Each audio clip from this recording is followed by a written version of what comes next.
안녕하세요. 저는 서울 강서구의 작은 바이올린 학원을 운영하고 있는 올해 47된 장유정입니다. 저는 어릴 적부터 늘 음악 소리 속에서 자랐습니다. 집안 곳곳에는 어머니의 피아노 선율이 은은히 흘렀고 아버지의 바리톤 음성이 저녁 공기를 가리며 울려 퍼졌습니다. 그 소리는 마치 숨 쉬는 것처럼 자연스러웠고 저는 무의식 중에 바이올린 활을 잡게 되었습니다. 처음에는 그저 부모님이 음악을 하시니 따라해 본다는 생각이었지만 시간이 지날수록 제게 바이올린은 단순한 악기가 아닌 마음을 표현하는 도구가 되었습니다. 초등학교 저학년 시절 작은 교회에서 연습 삼아 켜보던 바이올린 소리를 듣고 어머니가 조용히 말씀하셨습니다. 유정이, 너는 정말 음에 마음을 실을 줄 아는구나. 그 한마디가 제 인생의 방향을 정해버렸던 것 같습니다. 덕분에 어머니는 제 든든한 후원자가 되었고 언제나 따스하게 저를 응원해 주시는 분이 되었죠. 어머니 덕분에 저는 바이올린을 본격적으로 시작하게 되었고 힘든 순간도 많았고 돈도 많이 들었지만 그래도 바이올린을 전공하겠다는 일념 하나로 최선을 다했습니다. 노력하면 노력의 빛을 볼 수가 있었고 저는 예술고등학교에 진학하면서 제 하루는 정해져 있었습니다. 새벽같이 일어나 기본 스케일을 켜고 학교 수업이 끝나면 레슨을 받고 밤 늦게까지 연습실에 남아 활을 쥔 손끝에 감정을 실어야 했습니다. 뼈마디가 욱신거릴 정도로 연습해도 무대에 설 때마다 아쉬움이 남았고 그 아쉬움은 다시 더 많은 연습으로 이어졌습니다. 그렇게 치열하게 달려온 시간 끝에 저는 결국 오케스트라 단원으로 채용되었고 비로소 제 노력이 무대 위에 발을 딛게 해주었습니다. 그러나 삶이 언제나 연습한 대로만 흘러가진 않더군요. 그날도 평소와 다름없는 공연이었고 저는 무대 뒷편에서 간단한 인사를 나누며 악기를 정리하고 있었습니다. 그때 스태프로 보이던 한 남성이 다가왔습니다. 그는 제게 다소 긴장된 표정으로 말을 걸었습니다. 연주가 정말 인상 깊었습니다. 혹시 시간 되시면 제가 커피 한 잔 사드려도 될까요? 말씀은 고맙지만 괜찮습니다. 또 다른 스케줄이 있어서요. 그럼 언제 시간 나세요? 제가 꼭 유정 씨께 차를 대접해드리고 싶은데. 아니에요. 저는 괜찮습니다. 저는 감사한 마음을 담아 조심스럽게 거절했지만 남자는 계속해서 저와 함께 시간을 보내고 싶어 했고 굳이 차를 사주겠다고 얘기를 했습니다. 부담스러웠던 저는 몇 번 더 거절한 끝에 자리를 피했고 그 순간에는 그저 스쳐 지나가는 작은 해프닝이라고 여겼습니다. 그러나 모든 불행은 그 단순한 인연에서부터 시작된 것이었습니다. 그때 그날 그를 만나지 않았더라면 좋았을 것을. 왜 하필 제가 갔던 공연장에 그 사람이 있었던 건지 마냥 아쉽기만 했습니다. 처음엔 공연장 근처에서 몇 번 마주친다 싶었고 우연일 거라고 넘겼습니다. 하지만 점차 그는 저희 집 앞 골목, 학원 근처의 편의점, 친구들과 가는 카페에까지 나타나기 시작했습니다. 유정씨, 혹시 시간 괜찮으시면 제게 좀 내주시겠습니까? 제가 유정씨 좋아할 만한 분위기 좋은 레스토랑을 찾았거든요. 죄송한데 언제부터 여기 계셨던 거예요? 왜 자꾸 저를 따라다니세요? 그냥 우연히 본 것입니다. 가는 곳마다 유정씨가 있는데 이것도 인연, 아니 운명 아니겠어요? 저는 유정씨와 특별한 인연이 있는 것 같아요. 유정씨도 저와의 인연을 특별하게 생각해 주셨으면 좋겠는데. 하지만 저는 점점 그 사람이 무서워졌고 마주칠 때마다 운명이란 생각보다 두려워졌습니다. 그렇게 몇 번 거절을 했는데도 그 사람은 여지없이 제 앞에 나타나고 제가 가는 곳마다 항상 만나게 되며 다가왔습니다. 어느 순간부터 누군가의 시선을 등 뒤에 달고 사는 기분이 들었고 불안한 마음은 결국 현실이 되었죠. 더욱이 더 소름이었던 것은 익명의 계정으로 인터넷 커뮤니티에 저희 사진이 올라오고 전혀 사실이 아닌 내용이 그럴듯한 이야기로 포장되어 퍼졌습니다.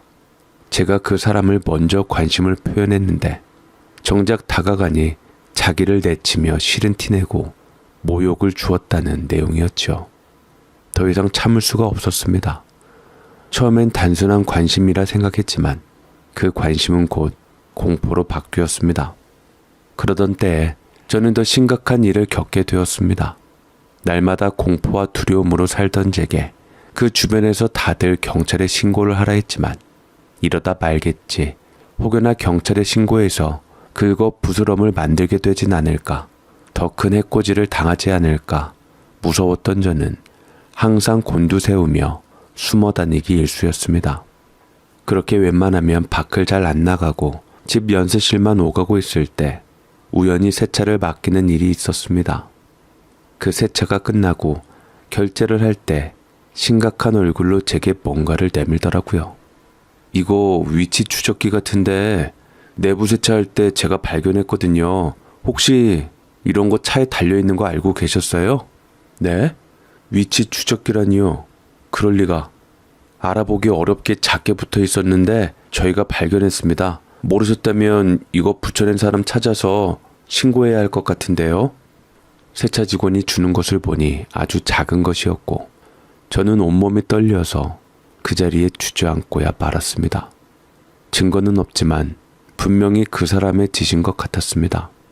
그렇지 않고서야 제가 가는 곳마다 그 사람이 따라붙을 리가 없었으니까 말이지요. 어떻게 왜 내 차에 이런 걸 설치할 생각을 했었던 건지 저는 부들부들 몸소리가 쳐졌습니다. 그날 이후로는 집도 연습실도 공연장도 모두 낯선 감옥처럼 느껴졌습니다. 숨 쉴 틈조차 없었고 누군가의 그림자가 제 일상을 따라붙는다는 사실이 절망처럼 다가왔습니다. 웬만하면 경찰은 피하려 했지만 별 수 없이 저는 경찰에 신고했고 수사 결과 제 차의 위치 추적기는 그 사람의 지짐이 드러나고 말았지요. 유정씨, 미안해요. 처음부터 그럴 생각은 없었어요. 그냥 당신이 너무 좋아서 따라다니려고. 제가 그렇다고 유정씨한테 해코지한 거 없잖아요. 차 한잔만 하자는 뜻이었는데. 그렇다고 남의 차에 위치 추적기 같은 것을 붙입니까? 이건 엄연히 죄입니다. 법의 처벌을 받을 거예요. 죄가 인정되어서 그 사람에게 접근 금지 명령이 내려졌으며 끈질긴 법정 싸움 끝에 그 사람은 실형을 선고받았습니다. 그리고 그것이 소문이 나서 직장을 잃었고 경찰들의 감시를 받게 되었습니다. 그래도 제가 안심이 된 건 아니었습니다. 법의 판결과는 별개로 제 마음속에 새겨진 공포와 상처는 그리 쉽게 아물지 않았습니다. 그 사건 이후 저는 크게 충격을 받아 병원 치료를 받게 되었으며 이성과의 관계를 피하게 되었고 누군가를 믿는 일 자체가 버겁게 느껴졌습니다. 누군가 저를 바라보는 눈빛만으로도 숨이 턱 막히는 순간이 많았고 연애라는 단어조차도 제겐 피로감처럼 다가왔습니다. 무대 위에서의 삶도 점점 버거워졌고 결국 저는 시립단원 자리에서 물러나기로 결심했습니다. 대신 조용한 주택가의 작은 바이올린 학원을 열었습니다. 아이들과 함께하는 시간은 저를 다시 숨쉬게 해주었습니다. 맑은 음을 따라 웃는 아이들의 얼굴은 저를 지탱해주는 유일한 빛이었고 그들과 함께할수록 저는 제 안에 얼어붙은 조각들을 조금씩 녹여갈 수 있었습니다. 그렇게 몇 년의 시간이 흘렀고 부모님은 조심스럽게 제 결혼 이야기를 꺼내기 시작했습니다. 유정아, 이제 슬슬 네 마음도 열어봐야지. 그 말이 제 등에 내려앉을 때마다 저는 아무 말 없이 고개만 숙였습니다. 마음을 열고 싶지 않아서가 아니라 두려워서였습니다. 누군가를 다시 받아들였을 때 또다시 무너지는 일이 생기면 어떻게 해야 할지 알 수 없었기 때문입니다. 10년의 세월이 흐르고 부모님의 잔소리는 점점 무뎌졌지만 사라지지는 않았습니다. 마흔이 넘은 후로는 더 자주, 더 무겁게 그 말들이 제 곁을 맴돌았습니다. 요즘은 학원 어때? 라는 인사가 어느새 언제쯤 마음 열 건이로 바뀌어 있었고 저는 그 질문 앞에서 늘 머뭇거렸습니다. 특히 저보다 2살 많은 오빠 역시 여전히 미혼으로 혼자 살고 있는 터라 부모님은 한숨을 쉬며 말했습니다. 남매끼리 짝이라도 지어서 같이 늙어가는 거 아니냐? 반쯤 묻는 듯한 그 말투 뒤에는 걱정과 안타까움이 깊게 깔려 있었고 저는 그 마음을 누구보다도 잘 알고 있었습니다. 그 무렵 저는 42살이었습니다. 몸은 성숙했지만 마음은 여전히 어딘가 덜 자란 채로 현실을 버거워하고 있었습니다. 하고는 어쩐 일인지 갑자기 아이들이 빠져나가기 시작했고 늘 밝고 명랑하게 수업하던 저였지만 마음 한구석은 무겁게 가라앉아 있었습니다. 정체된 듯한 일상과 반복되는 부모님의 걱정 섞인 말들, 그리고 문득문득 떠오르는 과거의 기억들이 가슴을 누르고 있었고 저는 그 답답함에서 벗어나고 싶은 충동에 휩싸였습니다. 그렇게 어느 날 심장이 시키는 대로 저는 혼자 비행기를 탔습니다. 훌쩍 다 털어버리고 싶은 마음에 여행을 가게 되더라고요. 목적지는 일본이었고 여행자들 사이에선 가까우면서도 정서적으로 다른 풍경을 가진 곳이라 불리던 나라였기에 저는 그곳에서 저 자신과 마주하고 싶었습니다. 하지만 막상 도착하니 여행이란 단어 속에 숨겨져 있던 낯섦이란 단어가 저를 기다리고 있었습니다. 공항을 나서자마자 모든 것이 낯설었습니다. 간판의 글자는 도무지 해석이 되지 않았고 사람들의 말은 제 귀에 닿기 무섭게 사라졌습니다. 지하철 노선도는 복잡했고 길을 잃을까봐 두리번거리기만 했습니다. 입은 무겁고 가슴은 조급하고 걸음은 점점 더 작아졌습니다. 카페에 들어가서 주문 하나 제대로 못하고 쩔쩔매다 결국 생수 한 병만 들고 나왔던 기억도 아직 선명합니다.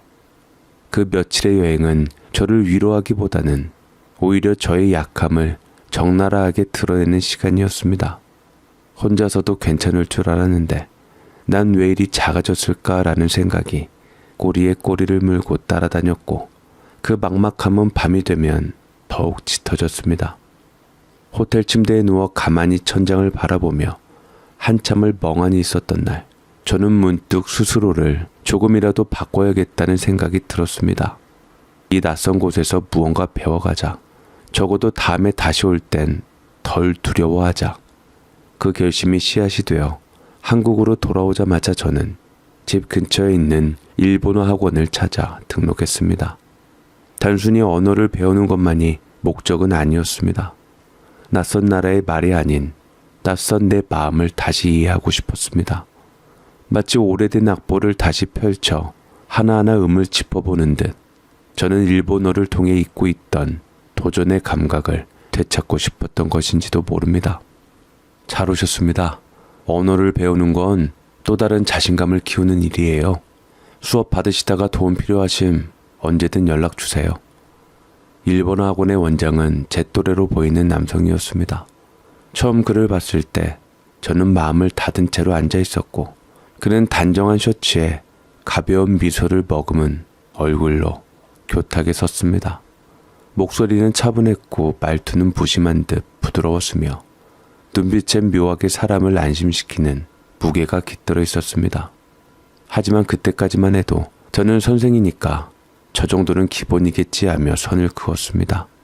괜한 기대는 하고 싶지 않았으니까요. 하지만 시간이 지나면서 저는 그가 가진 따뜻함이 단순한 수업의 일부가 아니라는 것을 느끼게 되었습니다. 수업이 끝난 뒤에도 한 사람 한 사람의 발음을 일일이 짚어주며 시간을 아끼지 않는 그의 태도는 형식적인 친절이 아닌 진심에서 우러난 배려였습니다. 어떤 날은 제가 수업 끝나고 실수한 발음을 복습하느라 혼자 남아있을 때 조용히 다가와 메모지에 음가의 뉘앙스를 적어 건네주던 그의 손끝이 어찌나 조심스럽고 따뜻하던지 그 순간 저는 알 수 없는 울컥함을 느꼈습니다. 밖에서 마주치면 오늘은 학원까지 길 안 막히셨어요? 하며 웃으며 인사를 건네던 모습. 날씨가 갑자기 추워진 날엔 무심하게 따뜻한 차 한 잔을 건네던 작은 배려 하나하나가 저에겐 낯설게 따뜻했습니다. 처음엔 단순히 좋은 사람이라 생각했습니다. 하지만 어느 날 강의가 끝나고 문을 닫는 그의 뒷모습을 바라보다 문득 생각했습니다. 저런 사람이 옆에 있다면 내가 좀 덜 무서울 수도 있을까? 그는 저보다 2살 어렸지만 말 한마디에서 느껴지는 단단함, 사람을 대하는 태도에서 묻어나는 성숙함은 도리어 저를 어루만지는 듯 했습니다. 늘 어딘가 움츠리고 있던 제 마음은 그의 배려 안에서 아주 조금씩 천천히 숨을 쉬기 시작했습니다. 스토킹 사건 이후로 저는 남자라는 존재 자체에 강한 거부감을 느꼈고 심지어 연애를 다시 할 수 있을 거라 생각조차 하지 않았습니다. 하지만 그 원장님 덕분에 저는 단 한 걸음, 작지만 의미 있는 발걸음을 내디딜 수 있었습니다. 아직도 마음 한편에는 경계심이 남아있었지만 그와 나누는 대화 속에서 그가 건네는 작은 웃음 속에서 저는 남자라는 존재를 다시 새롭게 정의하게 되었습니다. 처음 느껴보는 감정은 아니었지만 오랜만에 다시 떠오른 감정이라 그런지 그 감정 하나하나가 조심스럽고 낯설게 다가왔습니다. 그럼에도 저는 스스로도 놀라울 만큼 마음을 열기 시작하고 있었던 것입니다. 남자가 이렇게 친근하고 좋게 다가오는 날이 제 인생에서 올 줄은 몰랐습니다. 인연은 정말 따로 있나 싶기도 하더라고요. 어떤 날에는 제가 고열에 시달려 수업을 결석했던 날이 있었습니다. 몸이 으슬으슬 떨리고 식은땀이 등줄기를 타고 흐르던 그날, 저는 학원에 결석한다는 연락을 하고 하루 종일 이불 속에서 꼼짝도 못하고 누워 있었습니다. 그리고 그날 저녁 학원에서 전화 한 통이 왔고 대신 받은 직원이 제게 이렇게 말했습니다. 제가 남자에게 겁이 있는 걸 알았던지 친절하게도 데스크 여직원을 시켜서 제게 연락을 한 것이었지요. 유종씨, 원장님이 감기에 좋은 차를 보온병에다 한가득 끓여 놓으셨어요. 이거 전해드려야 할 것 같은데 어쩌지요? 아, 그럼 제가 이따가 들를게요. 아픈데 괜찮으시겠어요? 네, 괜찮아요. 다른 것도 아니고 누군가가 내게 정성스레 준비했는데 안 찾아가는 것도 예의가 아니었고 더욱이 상대가 그 사람이라는 것에 두근거리고 고마웠기에 찾으러 가기로 했습니다. 저는 학원을 찾아가게 되었고 마침 원장님은 부재 중이었습니다. 데스크 위를 살펴보니 큰 보온병에 담긴 차와 함께 손글씨 메모가 있었습니다. 몸 많이 안 좋으시다던데 얼른 회복하시고요. 이 차가 일본에서 온 건데 꽤 효과가 좋거든요. 오늘도 힘내세요. 화이팅입니다. 그 글씨는 또박또박 정갈했지만 그 속에는 그보다 훨씬 더 깊고 진심 어린 마음이 담겨 있었습니다. 그 종이 한 장을 손에 들고 있는데도 마치 따뜻한 담요를 둘러쓴 듯한 기분이 들었습니다. 저도 모르게 입꼬리가 올라갔고 그 작은 배려에 심장이 조용히 뛰기 시작했습니다. 어쩌면 오랫동안 누군가에게 이렇게 보살핌을 받아본 적이 없어서였을지도 모릅니다. 저는 그 순간 그 사람이라는 존재가 제게 얼마나 다르게 스며들고 있는지 또렷이 느껴졌습니다. 저는 차를 계기로 함께 그 사람과 식사를 하게 되었고 우리는 굳이 의도하지 않아도 자연스럽게 서로의 일상에 들어와 있었습니다. 수업이 끝나면 함께 근처 분식집에서 늦은 저녁을 먹고 주말이면 영화 한 편을 나란히 앉아보고 따스한 오후엔 마포 쪽 공원을 천천히 걸으며 말없이 웃는 시간을 나누었습니다. 그 무엇보다 편안했고 누구에게 보여주지 않아도 되는 우리의 시간들은 조용히 서로를 이해하고 알아가는 여정 같았습니다. 저는 점점 그 사람에게 의지하게 되었고 그가 곁에 있다는 사실만으로도 하루가 덜 외롭게 느껴졌습니다. 함께 늦은 시간 학원 문을 닫고 나오던 어느 날이었습니다. 겨울바람이 유리문을 덜컥거리며 흔들고 있었고 우리는 코끝이 빨갛게 변한 채로 조용히 복도를 나서고 있었지요. 학원 건물 앞에 다다랐을 때 그는 제 발걸음을 멈춰 세우듯 조심스레 말했습니다. 저기 불편하실 거란 거 알지만 사실은 제가 유정 씨랑 남은 시간들을 함께하고 싶은데 제게 기회를 주실래요? 원장님의 그 말은 낮은 목소리였지만 그 안에는 긴 시간 품어온 마음이 차곡차곡 담겨 있었습니다. 그 순간 저는 어떤 대답도 쉽게 꺼낼 수 없었습니다. 머릿속이 멍해졌고 심장은 뜻밖의 고요 속에서 규칙을 잃은 듯 뛰기 시작했지요. 입을 열기까지 오래 걸렸던 건 그 감정이 단순한 설렘 때문만은 아니었습니다. 그가 전해준 마음은 한 사람의 인생을 품겠다는 결심이었고, 저는 그 마음 속에서 오히려 말로 표현할 수 없는 신뢰라는 걸 느꼈기 때문입니다. 그럼요, 원장님은 좋을 것 같아요. 저는 처음으로 그 사람의 손을 길게 잡았습니다. 그 사람 손이 바르르 떨리고 있더라고요. 두 손 사이에 전해진 온기는 말보다 먼저 저를 안심시켰고, 저는 그 손을 놓고 싶지 않았습니다. 그렇게 저는 43살의 나이에 조용히 준비된 작은 상자 속 반지를 손가락에 끼게 되었습니다. 화려하지 않았지만 그 반지 하나가 담고 있는 의미는 세상의 어떤 보석보다도 단단하고 따뜻했습니다. 결혼을 앞두고 처음 시부모님을 뵙던 날의 풍경은 아직도 선명합니다. 약간의 긴장감과 미묘한 떨림 속에서 인사를 드리러 간 자리, 시어머니는 저를 보자마자 두 손을 꼭 맞잡으며 한참을 말없이 바라보셨습니다. 그러다 이내 떨리는 목소리로 말씀하셨습니다. 우리 아들이 결혼을 안 해서 걱정이 많았는데 유정 씨가 우리 아들을 구제해줬네. 까탈스럽게 눈 높은 녀석이라 장가는 어떻게 갈지 고민이었는데 집신도 제 짝이 있단 말이 맞나 봐요. 정말 고마워요. 그 말에 담긴 진심이 얼마나 깊었는지 저는 그 자리에서 울컥하고 말았습니다. 시어머니의 눈가에도 이내 눈물이 고였고, 우리는 처음 만남부터 서로의 손을 꼭 쥔 채 눈시울을 적셨습니다. 시아버지는 말없이 다가와 제 어깨를 다독여 주었고, 이제 딸이 하나 생긴 것 같아 든든하다며 환한 웃음을 지어 보이셨습니다. 그날 저는 깨달았습니다. 내가 늦은 나이에 결혼한다는 것이 결코 부끄러운 일이 아니라는 걸. 이제라도 반려자를 만나 새로운 시작을 도약한다는 사실이 믿겨지지 않았고 기뻤습니다. 과거의 상처가 있었기에 용기를 낸 건 제 인생을 좀 더 풍요롭게 만드는 것을 알게 해주었고, 저는 너무나도 감사했죠. 따뜻한 시부모님 두 분이 저를 반겨주시는 눈빛 하나만으로도 지난 세월의 외로움이 천천히 덜어지는 듯 했습니다. 마치 오래전부터 알던 사람들처럼 그분들은 저를 식구로 맞이했고, 저 역시 마음 깊이 감사함과 안도감을 느끼며 이제 새로운 가족의 품에 안긴 듯한 포근함 속에서 조용히 미소 지었습니다. 저희 부모님도 시부모님 인품을 보니 너무나도 안심하시고 남편 될 사람도 예뻐하며 잘 되었다 기뻐하셨습니다. 그렇게 저는 남편과 결혼을 해서 또 다른 사람들의 가족으로 거듭나게 되었는데, 하지만 그 자리에 있었던 또 한 사람, 어느 한 여자는 저를 별로 반기지 않는 듯 했습니다.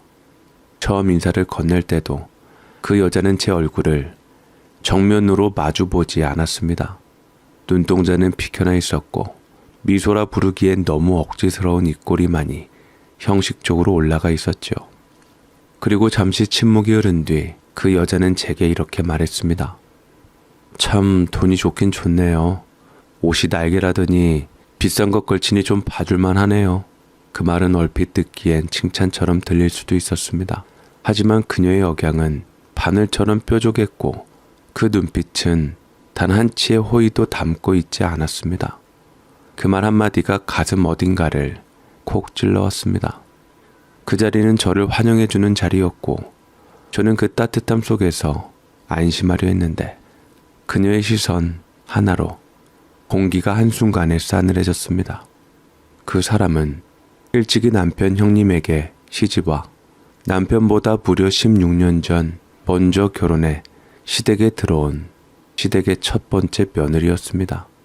장남의 아내로서 오래전부터 집안의 중심 역할을 해왔고, 그만큼 시댁에서의 위치나 권위도 견고했습니다. 그래서 시부모님도 형님에게 많이 의지를 했고, 집안의 모든 것은 다 의논하며 경제권까지 맡겼죠. 그런 그녀의 입장에선 아마 제가 40을 훌쩍 넘긴 나이에 느닷없이 시댁의 둘째 며느리로 들어온다는 것이 썩 달가울 리 없었을지도 모르겠습니다. 일찍이 시집을 온 탓에 고등학교만 졸업을 해서 바로 아이를 낳았는데 그것이 어쩌면 그 사람의 콤플렉스로 작용되진 않았나 생각도 들었습니다. 나이도 배경도 심지어 결혼 시기도 모두 자신보다 늦은 저를 어쩌면 위협처럼 느꼈을 수도 있겠지요. 하지만 저 역시 가볍게 이 자리에 온 사람은 아니었습니다. 상처를 견디고 무너진 삶을 다시 일으켜 세운 끝에 조심스레 문을 두드린 이 가정이었기에 저는 단단해지고 싶었습니다. 저는 그래도 형님과 한 가족이기에 잘 지내고 싶었지만 결혼 이후 그 여자의 견제는 더 이상 숨겨지지 않았습니다. 처음엔 적당히 웃으며 넘기던 말들이 이제는 날선 가시처럼 제게 향했고 그 속엔 내가 먼저 이 집에 들어왔고 더 오래 버텼다는 암묵적인 선언이 늘 깔려 있었습니다. 시부모님은 저를 딸처럼 아껴주셨습니다. 시어머니는 저를 부를 때 늘 한결같은 눈빛으로 저를 다정하게 대해주었습니다. 유정아, 넌 참 말도 예쁘게 하고 마음도 곱다. 내가 무슨 복이 많아서 이렇게 참한 며느리를 맞았을꼬. 이리 좋은 말로 미소 지으셨고 시아버지 역시 식사 자리를 마무리할 때면 제 접시에 반찬 하나 더 얹어주시곤 했습니다. 남편도 마찬가지였습니다. 사람들 앞에서도 거리낌 없이 우리 유정이라며 이름 앞에 꼭 애정을 붙여 불러주었고 그 목소리에는 세월의 무게를 덜어내는 따스함이 묻어 있었습니다. 문제는 바로 그 따뜻함이었습니다. 그 따뜻함이 형님에게는 불편함이 되었고 결국 감춰왔던 불만은 식사 자리에서 터져나왔습니다. 어느 날 저녁 온 가족이 모여 시끌벅적하게 식사하던 중 시어머니가 저를 향해 이렇게 말씀하셨습니다. 유정이는 이야기도 참 잘하고 음식도 손맛이 있어 아주 마음에 들어. 아주 복덩이가 따로 없네. 그 순간 형님의 젓가락질이 멈추었고 식탁 위에는 어색한 정적이 번졌습니다. 형님은 한참을 침묵한 채 입술을 다문 채 앉아있다가 갑자기 목소리를 높였습니다. 어머님, 그 말 전에 저한테 하셨던 거 기억 안 나세요? 저는 결혼하고 합가하느라 시댁 밥하느라 손목 나갔는데 동서는 그 말을 가만히 있어도 거저 듣네요. 그 말은 단순한 과거의 회상이 아니라 나는 이렇게 고생했는데 왜 저 사람은 칭찬만 받느냐, 그런 뼈있는 항의였습니다. 시어머니는 당황한 기색을 감추며 웃으셨고 분위기를 수습하려는 듯 다시 형님에게 좋게 다시 말씀해 주셨습니다. 그땐 우리 큰며느리도 참 고생 많았지. 많이 했었지. 어린 나이에 시집 와서 시부모 알아서 착실하게 잘 모시고 둘째도 이런 큰형님한테 잘 배우고 집안을 함께 이끌어다오. 네, 어머님. 어머님은 형님에게도 칭찬을 하며 말을 돌리셨지만 그 자리에 앉아있던 모든 사람은 이미 그 짙은 냉기를 느끼고 있었습니다. 형님은 식사 내내 제게 눈길 한번 주지 않았고 숟가락을 놓을 때조차도 제 옆자리를 스치지 않았습니다. 마치 제가 식탁에 앉아있는 것 자체가 불편하다는 듯한 침묵은 어떤 말보다 날카롭게 제 마음을 찔렀습니다. 그 후로도 형님은 집안에서 태어난 얼굴로 가족의 일원처럼 행동하면서도 문득문득 사람 없는 틈을 타 저를 향해 가시돋친 말을 쏟아냈습니다. 가족들 눈을 피해 밀린 집안일을 슬쩍 넘겨주거나 괜스레 모임 자리에서 제가 입은 옷차림을 위아래로 훑어보며 눈썹을 찌푸리곤 했습니다. 그리고는 꼭 한마디를 덧붙였죠. 역시 연상은 다르네요. 아주 나이 먹은 티가 많이 나요. 서방님, 젊은 여자랑 바람 안 피게 고생 많이 해야겠어요. 네? 그 말에 담긴 비아냥은 가볍지 않았고 결혼을 축복받으며 들어온 제가 마치 어린 남편 잡으러 결혼한 여우처럼 그려지는 듯해 치욕스러웠습니다. 저보다 어린 형님이지만 그래도 제가 존중하며 함께 잘 지내고 싶었는데 언제까지 이렇게 기싸움을 하며 기빨리게 살아야 하는지 저도 모르게 한숨이 나왔습니다. 마주칠 때마다 웃음기 없는 그 말투와 억양, 무엇보다 주변 가족들 앞에서 도무지 그런 기색을 내비치지 않는 형님의 이중적인 태도에 저는 마음이 다칠 대로 닫혀 있었습니다. 하지만 저는 맞서 싸우는 대신 묵묵히 받아들이는 쪽을 택했습니다. 이유는 단순했습니다. 가족이란 울타리를 지키고 싶었고 형님 또한 언젠가는 저를 받아줄 거라 믿고 싶었기 때문입니다. 제가 다가서고 이해하고 배려하면 시간이 조금 걸리더라도 서로 웃으며 명절을 준비하고 가족 모임에서 자연스럽게 함께 웃을 날이 올 거라고 저는 진심으로 그렇게 믿었습니다. 제가 잘하면 미운 종이라도 들어서 언젠가 가족으로서 잘 지낼 수 있겠지 희망이었습니다. 보니까 마침 명절이 다가오기 전 형님의 생일이 있더라고요. 잘 되었다 싶어서 저는 백화점 가서 선물을 준비했습니다. 단순한 꽃이나 케이크가 아니라 평소 자주 들고 다니던 오래된 지갑을 떠올리며 백화점에서 고급 브랜드의 가죽 지갑을 골랐고 선물 포장까지 정성 들여 준비했습니다. 더욱이 형님 선물만 준비하기 뭐해서 아주버님 허리띠도 같이 고르게 되었고 또 아이만 안 줄 수 없어서 조카가 운동을 시작했다는 이야기를 듣고는 아이 발 사이즈를 알아내 새 운동화를 사서 따로 손글씨 편지를 함께 동봉해 주었습니다. 그 마음이 얕지 않다는 걸 알리기 위해 저는 말이 아닌 행동으로 성의로 다가가려 했습니다.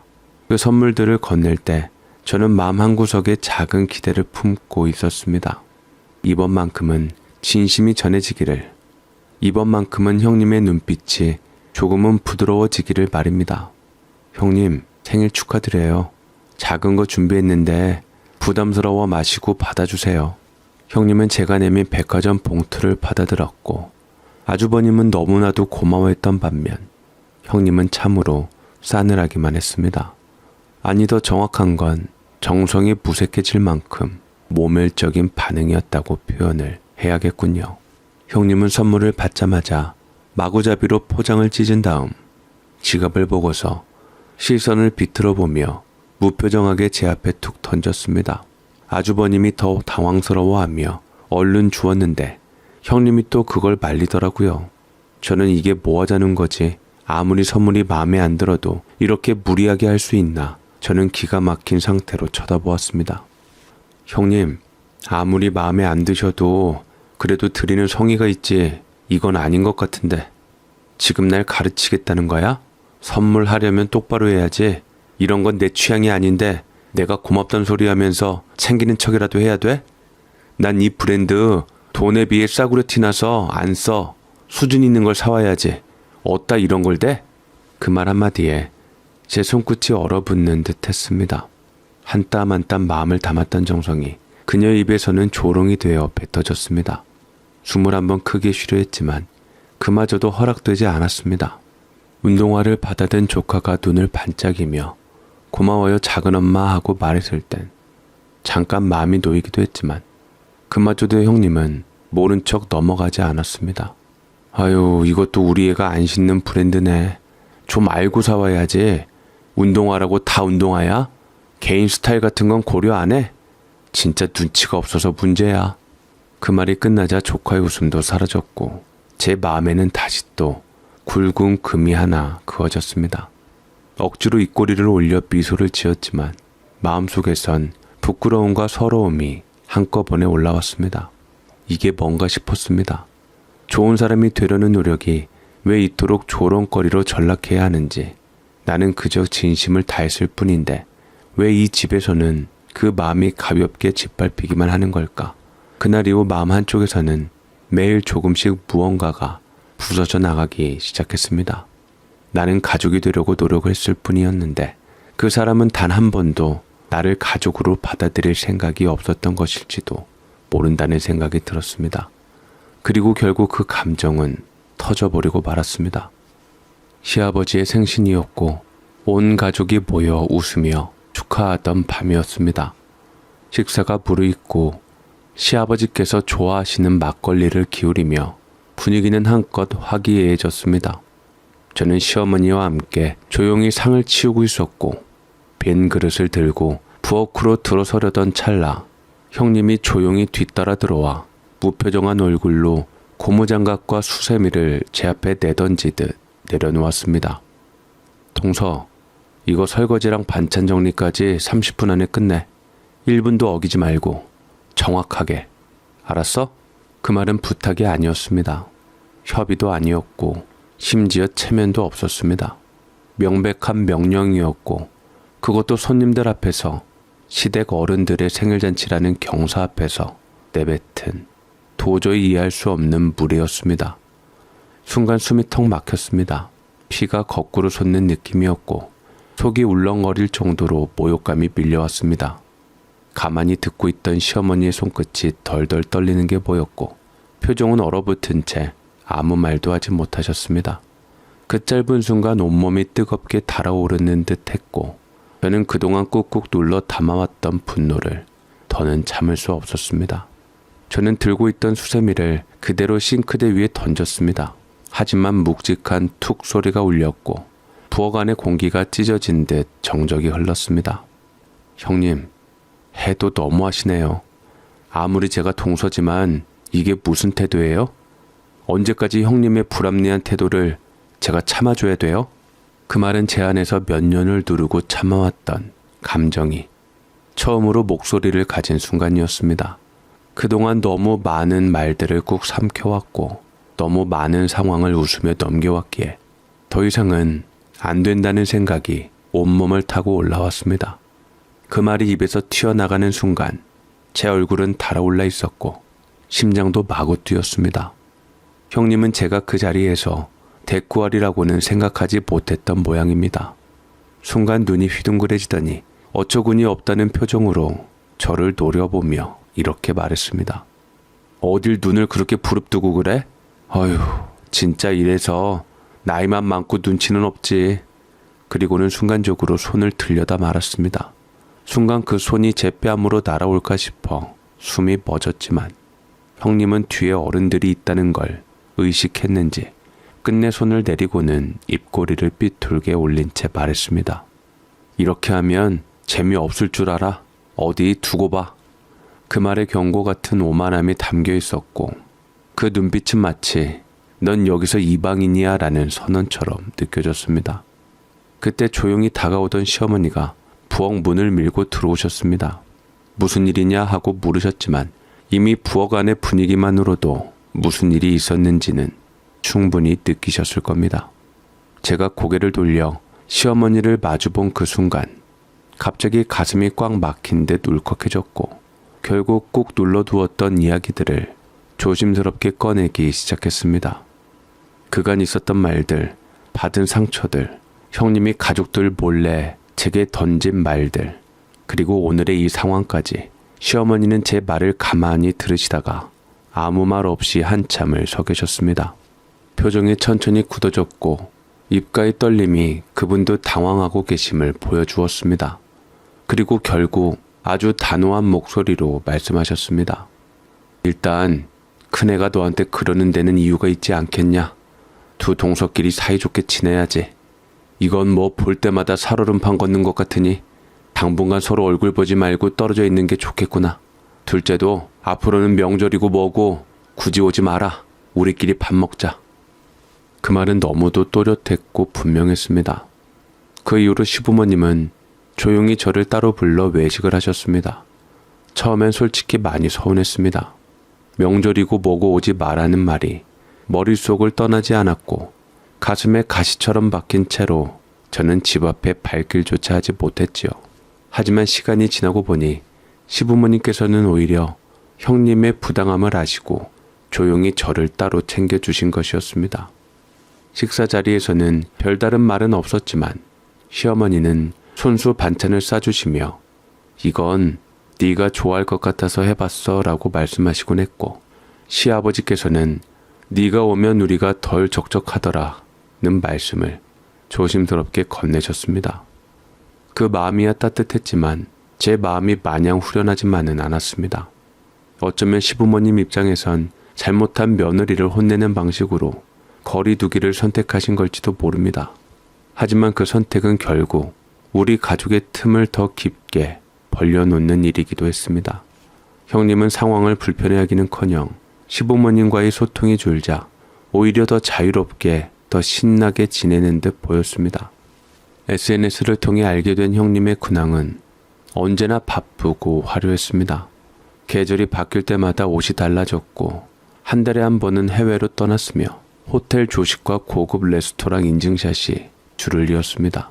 어떻게 사람이 저렇게 아무 일도 없었던 것처럼 웃을 수 있을까? 저는 답답했습니다. 회피와 외면으로는 아무것도 해결되지 않는데 왜 아무도 정면으로 마주하려 하지 않는 걸까? 그저 나만 껄끄럽고 나만 어색하며 나만 뭔가를 안고 있는 기분이었습니다. 그러던 어느 날 뜻밖의 전화가 걸려왔습니다. 휴대폰 화면에 형님이라는 이름이 떠오르자 순간 가슴이 철렁 내려앉았습니다.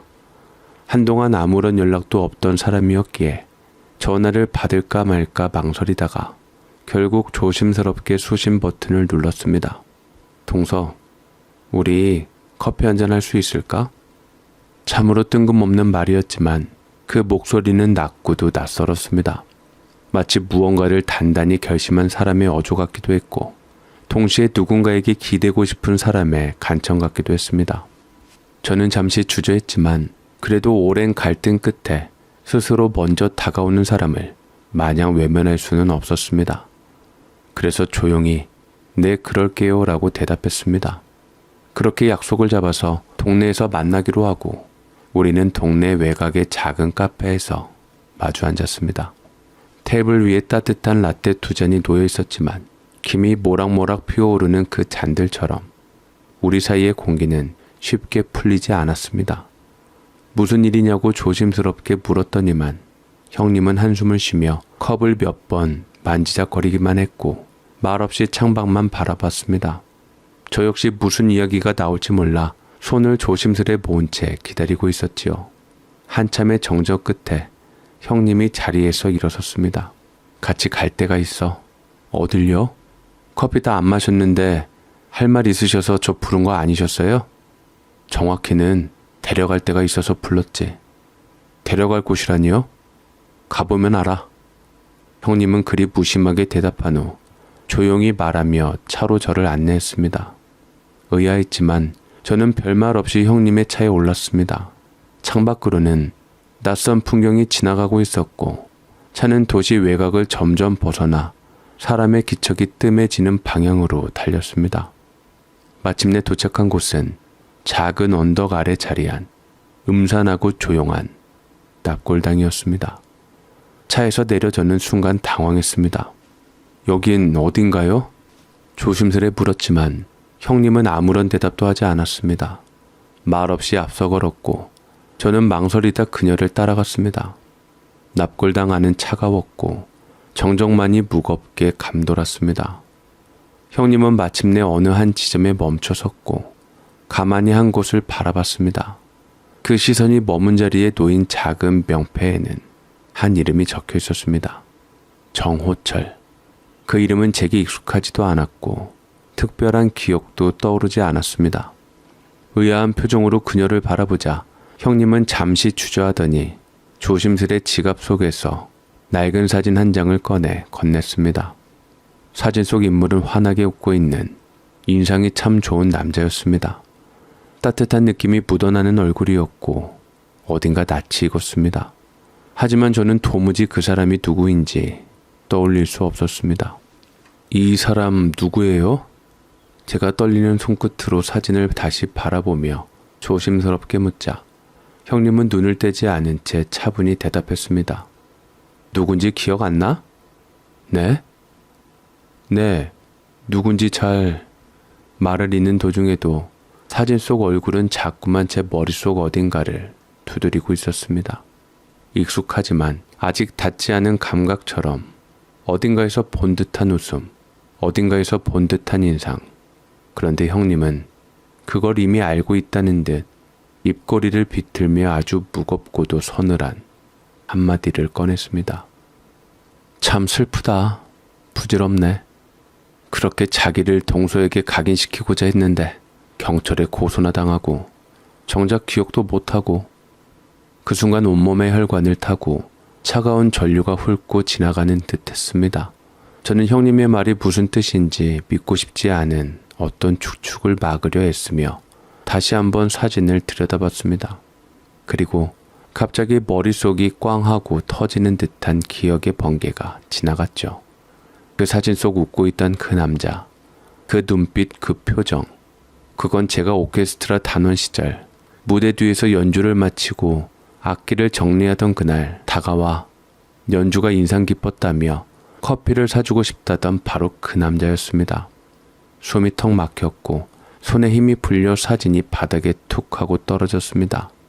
심장이 얼어붙는 것 같았고 두 다리는 힘이 풀려 서 있기조차 버거웠습니다. 이 사람을 어떻게 형님의 눈빛이 천천히 저를 끌어당겼습니다. 이제는 더 이상 감추지 않는 뭔가 깊은 감정이 담긴 눈빛이었습니다. 그리고 아주 조용하게 그녀는 묻듯 말했습니다. 기억났어? 정호철은 계명우 이름이고 계명전 이름은 정민규라는 이름이었어. 형님은 바닥에 떨어진 사진을 조용히 주워들었습니다. 사진 속 남자는 여전히 환하게 웃고 있었습니다. 햇살을 머금은 듯한 눈웃음, 정돈된 머리카락, 단정한 셔츠. 그 표정만 놓고 본다면 세상 누구보다도 다정하고 따뜻한 사람이었겠지요. 형님은 그 사진을 납골당 안 작은 틀 안에 천천히 넣어두었습니다. 마치 누군가를 조심스레 보내주는 마지막 인사처럼 손끝에는 묘한 애틋함이 스쳐 지나갔습니다. 하지만 제게 그는 절대 잊을 수 없는 공포였습니다. 정민규. 제가 어떻게 그 세 글자의 이름을 잃어버릴 수 있겠습니까? 바이올린을 정리하던 평범한 공연 뒤편. 커피 한 잔 사도 되겠느냐는 말로 다가와 이후 몇 개월간 제 인생을 송두리째 흔들었던 악몽 같은 존재. 그가 뒤쫓던 그 시절엔 사진 속 미소 같은 건 전혀 없었습니다. 짙은 안경 너머 분노로 이글거리던 눈빛, 휴대폰으로 몰래 찍힌 사진들, 집 앞에서 버티던 그림자, 그리고 차 밑에서 발견된 위치 추적기까지. 그는 더 이상 인간이 아니라 그림자였고 저의 일상은 무너졌으며 결국 법정에서 그의 실형을 받아내고서야 조금의 숨을 쉴 수 있었습니다. 그런데 지금 그가 이렇게 평온한 표정으로 제 눈앞에 있고 그를 바라보는 사람이 하필 형님이라는 사실이 도저히 이해되지 않았습니다. 도대체 왜, 어떻게, 언제부터 그 수많은 질문이 목구멍을 타고 올라오다 막히는 순간 저는 침묵 속에서 형님의 대답을 기다렸습니다. 형님은 무거운 숨을 한번 내쉰 뒤 마치 내 입을 열었습니다. 목소리는 낮았고 뭔가 억눌려 있는 감정이 묻어 있었습니다. 이 사람 내 친오빠야. 알는지 모르겠지만 내 이름은 정민영이고 정민규, 정민영. 참 애틋하고도 사이좋은 남매였지. 그 말은 마치 저를 무너뜨리는 망치 같았죠. 제가 믿고 있던 모든 전제가 한순간에 무너졌고 머릿속이 하얘졌습니다. 친오빠라니, 세상에. 어떻게 이런 일이 있을 수 있을까?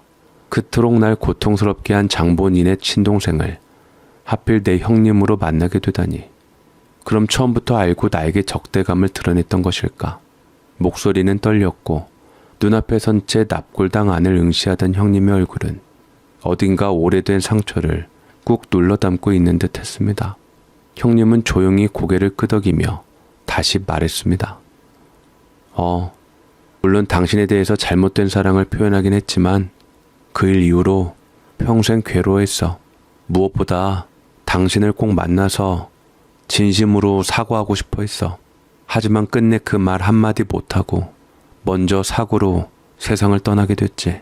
제 눈이 멍하니 사진 속 웃는 얼굴을 다시 바라보는 동안 형님의 목소리는 한음씩 내려가며 감정의 깊이를 더해갔습니다. 너에겐 정말 끔찍한 사람이었겠지. 하지만 나한텐 그래도 유일한 가족이었어. 부모님 두 분 다 사고로 돌아가시고 그 후로 오빠 손에 컸거든. 어릴 때 내 생일상도 소풍날 김밥도 아프면 밤새 간호해주던 사람도 다 오빠였어. 그 오빠마저 세상을 떠났을 때 내 마음이 어땠을 것 같아? 사람들이 욕해도 정민규는 원래 그런 사람이 아니었어. 그 말을 듣고 나니 형님의 입술이 부르르 떨리는 게 보였습니다. 그녀가 감추려던 고통의 결이 처음으로 제게 전해졌고 저는 말없이 형님의 얼굴을 바라볼 수밖에 없었습니다. 너도 오빠가 있으니 알겠지만 내게 그 사람은 단순한 오빠가 아니라 아빠였고 엄마였고 내 전부였어. 그렇지만 네가 오빠를 고소한 뒤 그는 세상에서 완전히 고립됐고 그래서 개명할 수밖에 없었고 그게 내겐 곧 내 세상이 무너지는 일이기도 했어. 그 말을 들으며 제 안에서 일어나는 감정은 복잡했습니다. 그 사람은 분명히 나를 쫓아다니며 내 삶을 지옥처럼 만들었던 존재였습니다. 하지만 동시에 누군가에겐 온 세상을 품어주던 오빠였고 단 하나 남은 피부치였던 것입니다. 그래서 형님은 내가 그 사람을 사랑해주지 않았다고 고소했다고 나를 괴롭혔던 거예요? 그게 복수였어요? 제 목소리엔 억눌러왔던 서러움과 분노가 엉켜 있었습니다. 형님은 고개를 숙이고 아주 오랜 침묵 끝에 힘겹게 말했습니다. 오빠에게 사과할 마지막 기회를 주지 않고 저렇게 불의의 사고로 떠나버린 그 현실이 너무 허무하고 고통스러웠어. 그 감정이 어느새 당신을 원망하는 감정으로 바뀌었지. 당신을 보면 오빠가 끝내 만나지 못하고 떠난 그 시간이 떠올랐고 나도 괴로웠어. 형님의 고백은 차디찬 돌벽 안에서 울려 퍼지는 메아리 같았습니다. 아무리 원인을 안다 해도 상처는 상처였고 저는 그 많은 날을 고통 속에서 견뎌야 했던 사람이었습니다. 하지만 형님의 눈에서 흐르는 뜨거운 눈물과 입술 끝에 머문 떨림을 보고 있자니 말문이 막히고 말았습니다. 형님의 그 긴 이야기를 다 듣고 나서도 제 머릿속은 정리되지 않았습니다. 그 사람 정민규, 그가 저에게 했던 모든 행동은 분명히 잘못된 것이었고 그 당시 저는 두려움에 떨며 하루하루를 공포 속에서 버텨야만 했습니다.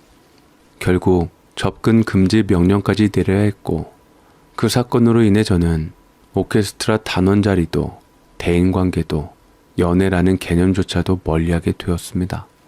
그런데 형님은 말했습니다. 오빠가 그 일 이후로 많이 후회했다고. 진심으로 사과하고 싶어 했지만 저에게 다가갈 용기를 내지 못한 채 자책하고 괴로워하다가 끝내 세상을 떠났다고요. 그가 품었던 감정이 사랑이었는지 집착이었는지 혹은 그 경계에 있었는지는 모르겠습니다. 하지만 분명한 건 그 감정이 누군가에게는 평생의 공포로 또 누군가에게는 씻을 수 없는 상실로 남았다는 사실이었습니다. 하필이면 그 사람의 여동생과 동서지간이 되다니 참 세상은 기가 막히고 아이러니했습니다. 운명이란 게 이렇게 잔인하게 얽혀 있을 수 있다는 사실에 한동안 허탈한 웃음조차 나지 않았습니다. 물론 지금의 남편과의 결혼은 제게 많은 치유를 안겨주었습니다. 그 사람 곁에 있으면 마음이 편했고 밤에 편히 잠들 수 있었고 다시 무대에 설 수는 없었지만 아이들과 음악을 나눌 수 있는 용기를 주었습니다. 하지만 그 사람의 이름이 언급되면 제 몸은 여전히 무의식적으로 떨렸고 깊은 상처는 피부 및 어딘가에 그대로 남아 있었습니다. 그래서 저는 결국 참지 못하고 형님에게 울분 섞인 목소리로 따졌습니다. 그 이유 하나로 나한테 그리도 모질게 굴고 뒤에서 조롱하고 가족들 앞에서도 무안 주고 같은 여자로서 그게 할 짓이에요? 도대체 나를 얼마나 미워했기에 그렇게까지 했던 거예요? 그 순간 형님의 얼굴이 무너지듯 일그러졌습니다. 입술을 꼭 깨물고는 잠시 눈을 감더니 한숨처럼 말했습니다. 그래, 맞아. 오빠한테 기회를 줬으면 너도 조금만 마음을 열었더라면 그랬다면 오빠가 그렇게 외롭게 가지는 않았을지도 모른다는 생각이 나를 잡았어. 그래서 너를 원망했지. 너를 원망해야 내 속이 좀 편해질 것 같았거든. 형님의 말에는 억지스럽지 않은 슬픔이 담겨 있었습니다. 저도 조금은 알 것 같았습니다. 오빠를 잃은 그날 이후 그녀가 얼마나 무너졌는지를. 자기 인생의 중심이었던 사람이 하루아침에 사라지고 그 비어버린 자리를 원망으로 채워만 견딜 수 있었던 마음을요. 하지만 그 사람은 제게도 인생의 중심을 한동안 송두리째 흔들어버린 존재였습니다. 같은 한 사람으로 인해 우리 둘은 전혀 다른 방식으로 망가졌고 서로를 원망하게 되었던 것이었습니다. 그래서 저는 조용히 물었습니다. 그럼 지금 이 얘기를 다 하는 이유는 뭐예요? 형님은 지금 나한테 뭘 어떻게 하라고 말하고 싶은 거예요? 동서가 안 오니까 시부모님도 예전 같지 않고 나한테 제발 잘 지내달라고 신신당부하며 우시는데 나도 오빠 죽고 그분들이 너무나도 따스하게 사랑을 받았기 때문에 마냥 동서를 내 감정대로 처리할 수 없겠더라고. 처음엔 너를 내 마음이 풀릴 때까지 괴롭혀주고 싶었어. 그게 마치 오빠를 대신해서 내 억울함을 너한테 쏟아붓는 거라고 착각했지. 근데 그렇게 하고 나니까 결국 중간에 우리 남편, 우리 애들이 상처받더라. 누굴 그렇게 미워해서 괴롭히는 것도 참 못할 짓이라는 생각이 들었어. 형님은 제 눈을 똑바로 바라보며 이제는 숨기지 않겠다는 표정으로 말했습니다. 우리가 악연으로 만났지만 시부모님이 인연이 되길 원하시니까 언제까지 나만 괴로울 수도 없고 그리고 너라도 오빠한테 마지막 인사 한마디 해주면 좋겠다는 생각이 들었어. 그래서 너를 여기에 데리고 온 거고 이제야 모든 걸 다 말한 거야. 그 말에 저 역시 마음이 무너졌습니다. 처음엔 그저 예의 없는 사람, 이유 없는 미움으로 날카롭게 구는 사람이라 여겼지만 그 마음 밑바닥에는 감추고 감추다 굳어버린 진심이 숨어 있었던 겁니다. 사랑하는 오빠를 지키지 못한 죄책감, 마지막 작별조차 허락되지 않는 아픔, 그리고 그 고통을 덜기 위해 저에게 퍼부었던 억울함과 원망, 이제는 그 모든 감정의 흐름을 이해할 수 있었습니다. 동서도 결국은 상실을 견딘 사람이었고 그 모든 것을 저에게 고백하고 밝히기까지 어쩌면 수없이 망설이고 또 용기를 내야 했을 것입니다. 그 용기 하나만으로도 저는 그 사람 정호철에게 조용히 목례를 올렸습니다. 가슴 한켠이 저릿했지만 제 나름의 방식으로 그를 떠나보내기로 마음먹었습니다. 부디 그곳에서는 따뜻하고 편안하시길 바랍니다. 속으로 명복을 빌며 저는 아주 천천히 고개를 숙였습니다. 그 모습을 가만히 바라보던 형님은 한참이나 그 자리에서 눈을 떼지 못했습니다. 그러다 이윽고 조용히 제 손을 잡고 마치 무언의 감사를 담은 듯 고개를 끄덕이며 함께 납골당을 빠져나왔습니다. 긴 겨울이 지나고 봄 햇살 같은 감정이 우리 사이에 스며들기 시작했습니다. 처음엔 조금 어색했고 조심스러웠지만 그 위에는 이제 서로의 상처를 인정하고 받아들이는 따뜻한 시선이 깔려 있었습니다. 그 후로 우리는 진짜 자매처럼 지내기 시작했습니다. 제가 다니는 피부과를 소개하며 이런저런 관리 팁도 알려주고 형님은 어느 날 조심스럽게 저에게 다가와 말했습니다. 이건 어머님이 좋아하시던 반찬이야. 내가 합가했을 때 자주 해드렸거든. 동서도 해드리면 아마 엄청 사랑받을 거야. 그러면서 자신만의 요리법과 간단한 비밀 팁을 정성껏 가르쳐 주었습니다. 그 모습은 더 이상 날이 선 형님이 아니라 마음을 열고 다가온 아주 평범한 사람의 따뜻한 손길이었습니다. 시어머니는 그런 우리를 흐뭇하게 바라보시며 눈가에 미소를 띠고 말씀하셨습니다.